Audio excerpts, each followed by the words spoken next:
Direttore, un'altra novità che avete presentato quest'oggi è la nuova piastra poliambulatoriale. Di cosa si tratta? Quanti sono i nuovi posti che verranno creati? In quanto tempo? Sì, questo ospedale sta cambiando in continuazione, come avevamo promesso saremo andati avanti con i lavori di ristrutturazione.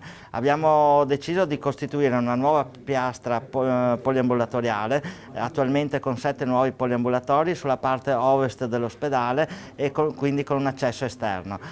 Questi nuovi poliambulatori che saranno pronti in 60 giorni, quindi in tempi rapidissimi, un investimento di circa €500.000 per l'azienda, permetteranno alla nostra cittadinanza di usufruire degli ambulatori senza dover entrare necessariamente all'interno della struttura ospedaliera, ma potendo accedere direttamente dall'esterno, e quindi ci sarà una parte, diciamo così, notte, una parte giorno dell'ospedale per migliorare appunto anche i percorsi, perché come sapete dopo la fase del Covid si cerca sempre meno di far passare gli utenti che devono fare delle visite specialistiche ambulatoriali all'interno della struttura ospedaliera, quindi si potrà accedere dall'esterno.